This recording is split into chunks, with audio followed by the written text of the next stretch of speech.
वहीं मालेगांव ब्लास्ट में कोर्ट का फैसला आने के बाद साफ हो गया कि भगवा आतंकवाद का झूठा नैरेटिव फैलाया गया था। अब एक और विस्फोटक खुलासा हुआ है। ये खुलासा योगी आदित्यनाथ से जुड़ा हुआ है। योगी आदित्यनाथ को साध्वी प्रज्ञा सिंह ठाकुर की तरह ही जेल भेजने की तैयारी थी। उनका नाम मालेगांव ब्लास्ट केस से जोड़ने की कोशिश की गई थी। ये खुलासा जी मीडिया के कैमरे पर अभिनव भारत संस्था के अध्यक्ष ने किया है। आज आप उन्हें ध्यान से सुनिए। वो बता रहे हैं कि कैसे उन पर दबाव डाला जाता था कि योगी का नाम लो। इतना ही भगवा आतंकवाद का नैरेटिव सच साबित करने के लिए संघ प्रमुख मोहन भागवत को भी फंसाने की साजिश थी।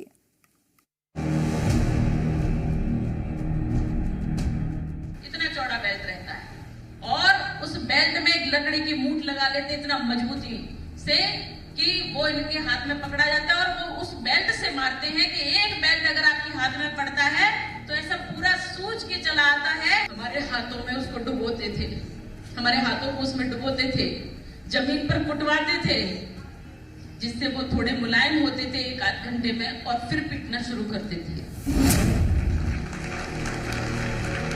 जैसा साध्वी प्रज्ञा बता रही है, ऐसी ही यातना, ऐसी ही क्रूरता क्या योगी आदित्यनाथ के साथ भी की जाने वाली थी?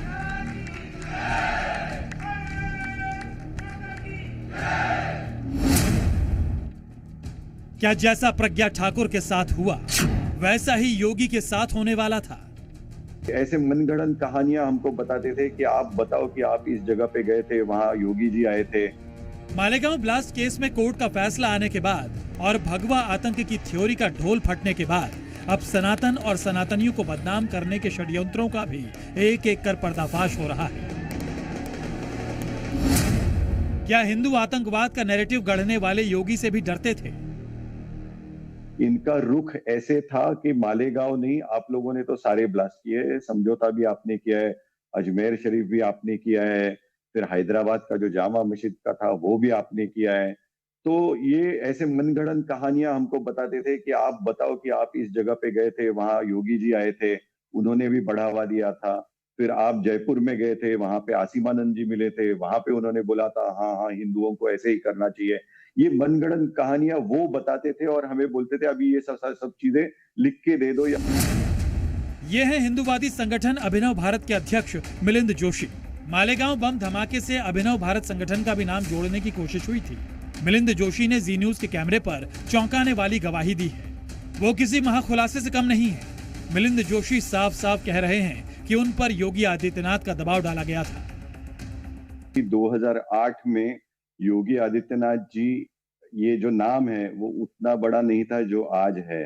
आज उनका नाम पूरे विश्व में लिया जाता है, लेकिन 2008 में वो सिर्फ एक सांसद थे और हमारे ऊपर काफी दबाव था कि योगी जी का नाम ले, आसिमानंद जी का नाम ले, और 3 लोग थे आरएसएस के जिनके नाम लिए जाए। तो इसके लिए काफी दबाव बना के रखा था हमारे ऊपर। 2008 में जब मालेगांव में बम विस्फोट हुआ, उस वक्त योगी आदित्यनाथ तो मुख्यमंत्री भी नहीं थे, सिर्फ गोरखपुर से लोकसभा के सांसद थे। हाँ, हिंदुत्व के फायर ब्रांड नेता जरूर थे, लेकिन सिर्फ एक सांसद और एक हिंदूवादी नेता के तौर पर। सवाल यहीं से उठता है कि आखिर उस वक्त वो कौन था जो योगी को फंसाना चाहता था? वो कौन था जो योगी को जेल में डालना चाहता था?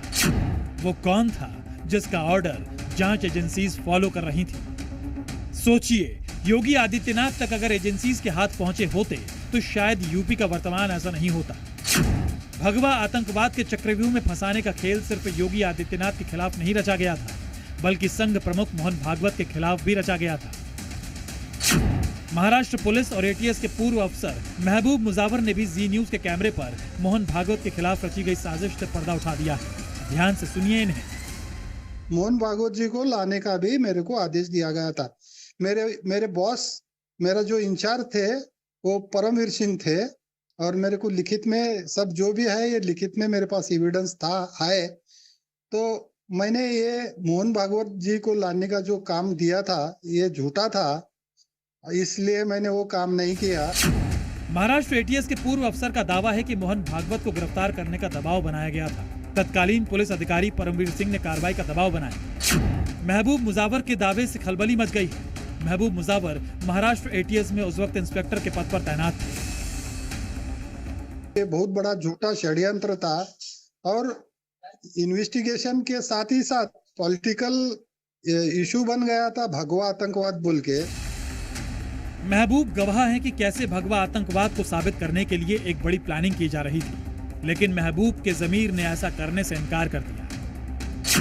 दो गवाहियों से साफ है कि योगी आदित्यनाथ से लेकर मोहन भागवत तक को मालेगांव ब्लास्ट केस में फंसाकर उस वक्त की जांच एजेंसी ये साबित करना चाहती थी कि भगवा आतंकवाद होता है, लेकिन ये सब किसके इशारे पर हो रहा था, उसका चेहरा देश के सामने जरूर आना चाहिए। ब्यूरो रिपोर्ट, जी मीडिया।